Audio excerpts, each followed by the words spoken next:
Hey everybody, thanks for jumping back here into my channel. I'm going to make a card for Papercraft Society box number 29, and this is from Card Making Magic, Christina Griffith line. We're going to go very pinky here. I'm going to make what's called like a bookbinding card. It's kind of, I've seen it pop around and I wanted to try one. I had a go at it.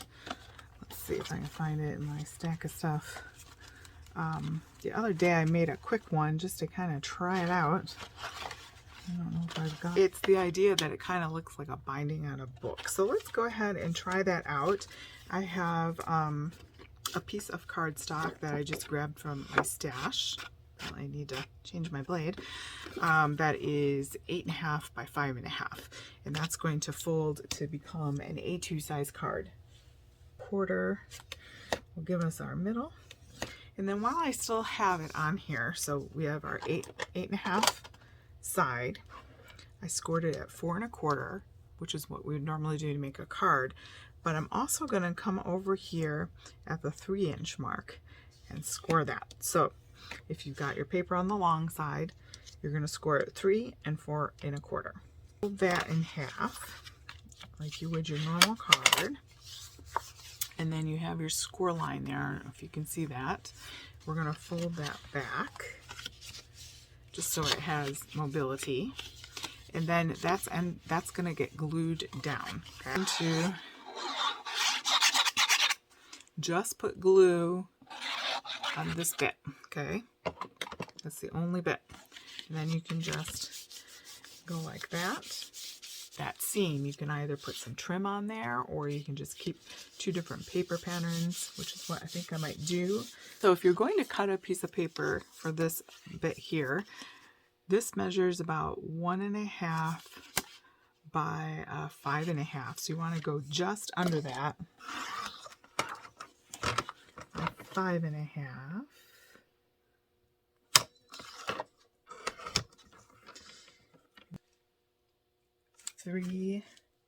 Three by 5.5, so we want 2 3/4 by 5 1/4. By 5 1/4.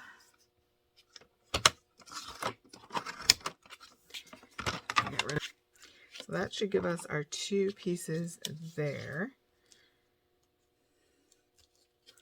To be strategic about where I put my glue. That's why it's nice to have a fine tip glue applicators, and I'll leave an affiliate link down below for that. But for these, you just kind of go behind this pattern in a few different spots. You can use brads, and depending on where you put your sentiment, you can hide glue behind there. But that way I hide it behind the flowers and you can't see the glue.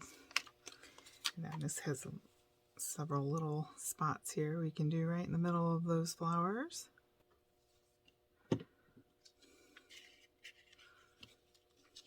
And that will dry clear. Make sure is that it looks like a little book that goes like that. So let's see what other goodies we've got to work with here. So we have our dies and our stamps. And kind of like that heart there. We'll do this middle.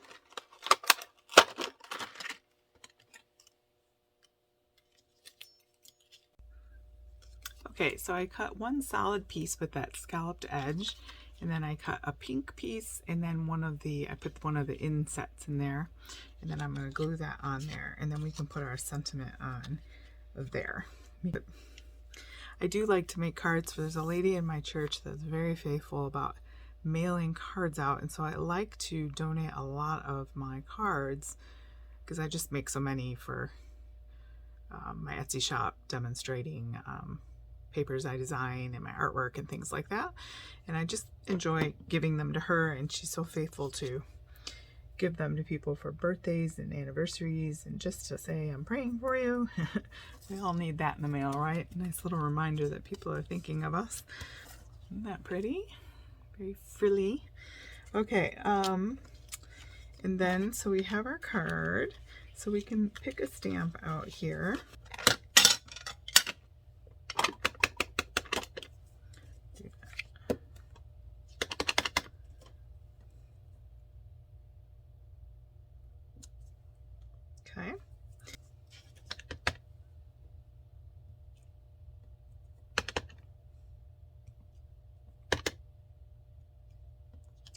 That way it fills out some of that white space there. You just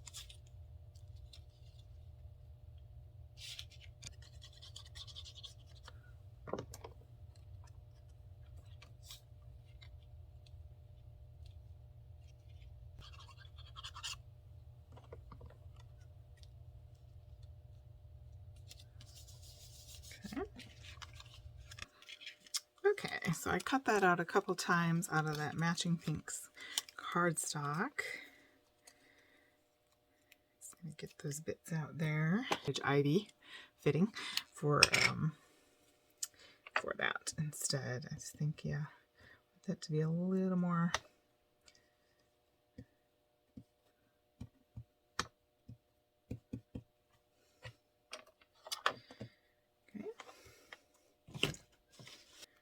So I'm gonna, where it kind of does that right angle look there, I'm just gonna pop that apart and use that over here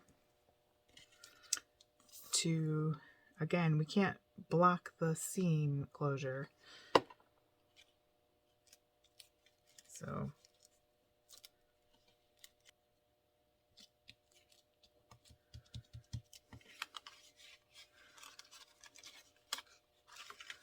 okay. And on the inside panel, you want to be able to put one that's the same size as this vellum piece here, and then you can do some stamping on the inside. An A2 size card envelope. Hopefully that'll get you started. I'm going to go ahead and off camera make my little panel for the inside, and hopefully that gives you a little idea to get you going, and we'll see what more we can do with this kit, especially when my scoreboard comes, and I'll be able to make some projects, 3D projects with that. Thanks so much, guys, for joining me. Go ahead and hit a thumbs up and subscribe if you're not already subscribed. Check out those links down below. I do make a small commission if products are purchased through that link. It doesn't cost you any more money, but it does help support a small business artist. So I do appreciate that. Thanks so much. Have a great day.